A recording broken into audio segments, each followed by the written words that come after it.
धन्यवाद गणेश माध्यमिक विद्यालयको विजय अधिकारीज्यूलाई निकै तार्किक विचार प्रस्तुत गरेर यहाँबाट बिदा भइसक्नु भएको छ।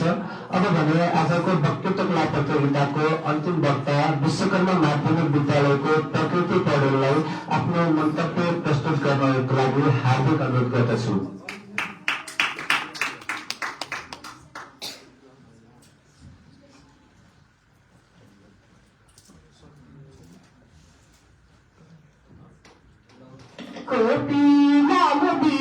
संकोच फुल्न पाएका छन्, चोगनीहरूका सँग डुल्न पाएका छन्।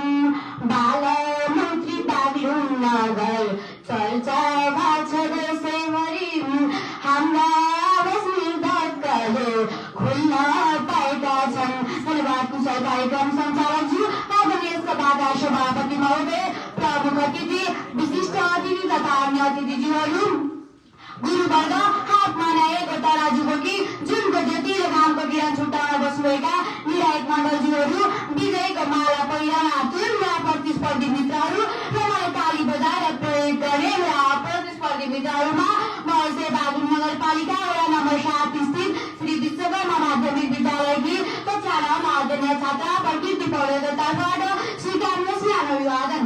यस बागलुङ नगरपालिका बाल संघले आयोजना गरेको अन्तर माध्यमिक विद्यालय स्तरीय वक्तृत्व कला प्रतियोगितामा भाग लिन पाउँदा म अत्यन्तै खुसी छु। र आजको वक्तृत्व कला प्रतियोगिताको शीर्षक रहेको छ 1 वर्षको अनुभव बाल्मिक स्तरीय शासनको प्रभाव। म आफ्ना विषयवस्तुतर्फ प्रवेश गर्नका लागि यसै गरी मानव सभाका सभापति महोदयको अनुमति चाहन्छु। सभाध्यक्ष महोदय, के बालबालिकाको आवाज नसुनी समृद्ध समाज निर्माण गर्न सम्भव छ त? के बालबालिकाको अधिकार संरक्षण नगरी विकास पूर्ण हुन्छ? उत्तर स्पष्ट छ, हुँदैन। हामी सबैलाई थाहा नै छ बालबालिका भनेका राष्ट्रका भविष्य हुन्, तर हामीले राष्ट्रका भविष्यलाई सुरक्षित गर्न अझ के गरिरहेका छौँ त? यही सोचले जन्मिएको एक अवधारणा हो बाल्मिक स्थानीय शासन। आज हामी बाल्मिक स्थानीय शासन कार्यान्वयन भएको 1 वर्षको अनुभव हेर्दैछौँ। 1 वर्ष कुनै लामो समय त होइन, तर परिवर्तनका सुरुवाती समय बुझ्न पर्याप्त समय अवश्य हो।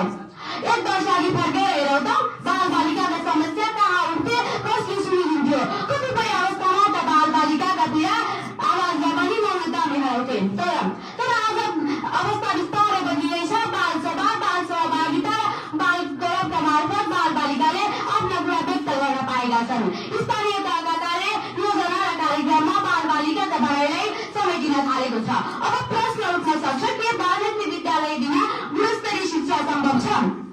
पक्कै पनि सम्भव छैन।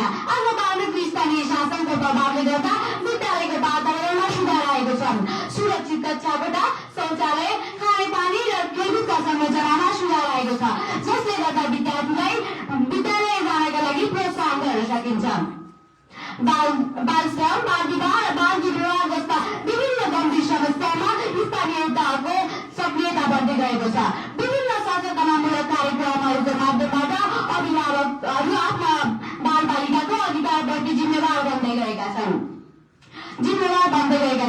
सानो हातमा ठुलो सपना, सानो मनमा उज्यालो चाहना, बाल्मिक शासन बन्ने आधार खुल्न थाल्यो भविष्यको आकार। ती सबै बालबालिकाले समान अवसर पाएका छन् त? दुःखद साथ भन्नुपर्छ, अझै पाएका छैनन्। कतिपय बालबालिका त अझै विद्यालय जानबाट वञ्चित छन्। दूरदराजका बस्ती, अपङ्गता भएका बालबालिका, गरीब तथा विपन्न वर्गका बालबालिकाहरू अहिले पनि पछि परिरहेका छन्। यसले हामीलाई के सिकाउँछ भने बाल्मिक स्थानीय शासन कागजमा मात्र होइन, व्यवहारमा लागू गर्नका लागि अझ पनि मिहिनेत आवश्यक छ। बाल हातमा कलम थमाऊ, श्रम होइन शिक्षा कमाऊ, हिंसा होइन माया दिऊ, बाल्मिक समाज बनाऊ, बाल्मिक समाज बनाऊ। आदरणीय महानुभावहरू, बाल्मिक स्थानीय शासन भनेको केवल बाल दिवस मनाउनु मात्र होइन। यो भनेको त बालबालिकाको आवश्यकता, क्षमतालाई बुझ्नु र बालबालिकाको आवाज सुन्नु, साथै बालबालिकालाई निर्णय प्रक्रियामा समावेश गराउनु। अब सोचौँ त, के हामीले आज बाल्मिक स्थानीय शासनलाई अगाडि बढाउन सकेन भने भोलि हामीले कस्तो समाज चाहन्छौँ त? बालबालिकामा लगानी गर्नु भनेको खर्च होइन, त देशको लागि लगानी गर्नु हो। आज देश श्रोतागर, बाल्मिक स्थानीय शासन भनेको केवल एउटा कार्यक्रम मात्र होइन, बहिनीहरू, एक वर्ष अगाडि विद्यालयका बालसभाहरू कागजले सीमित थिए, विद्यालयका बालगृहहरू कागजले सीमित थिए, निर्णय प्रक्रियाबाट विद्यालयहरू टाढा थिए। तर आज म यस मञ्चमा आएर बोल्न सक्नु पनि एक बालमित्र स्थानीय शासनको एक महत्त्वपूर्ण उपलब्धि हो। के यो परिवर्तन हुन त? गत एक वर्षमा बालमित्र बजेट छुट्याइयो, विद्यालयमा बालगृहहरू सक्रिय भएर बाल संरक्षण संयन्त्र मजबुत बन्यो। तर साथीहरू, यो यात्रा त्यति सजिलो थिएन। हामीले के चुनौती भोगेनौँ र? स्रोतको अभाव, स्रोतको सीमितता र बालबालिकाका साना भन्ने मानसिकता। तर यो एक वर्षको अभ्यासले हामीले के बुझाउँछ भने आजका बालबालिका भोलि देश हाँक्ने होनहार नेता हुन्। त्यसैले उनीहरूलाई समान अवसर र सम्मान दिनुपर्छ। मैले यो एक वर्षमा के भोगेँ र अनुभव गरेँ भने बालबालिकाहरू सडक सुरक्षाको कुरा गर्छन्, बालिकाहरूले हिंसा विरुद्ध आवाज उठाउँछन् र स्थानीय सरकार यसो मिलेको छ। बालमित्र स्थानीय शासनले विद्यालय शिक्षा तथा विभिन्न स्थानमा प्रभाव पार्दै आएको छ। सभाध्यक्ष महोदय, बालमित्र स्थानीय शासनले अगाडि बढाउनका लागि अब हामी आफ्नो तर्फबाट जुट्ने र लागि बढ्ने गर्नुपर्छ।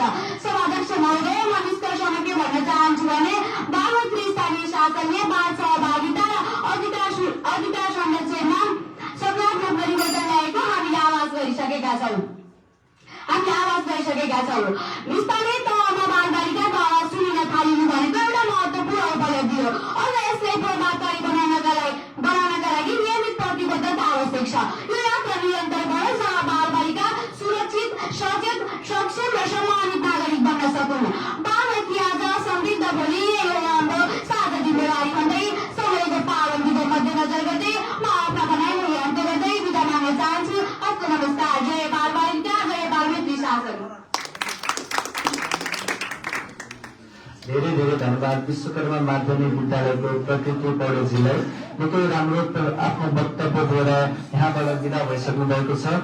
सम्पूर्ण यहाँ भाग लिनुभएका विद्यार्थी भाइ बहिनीहरूलाई धेरै धेरै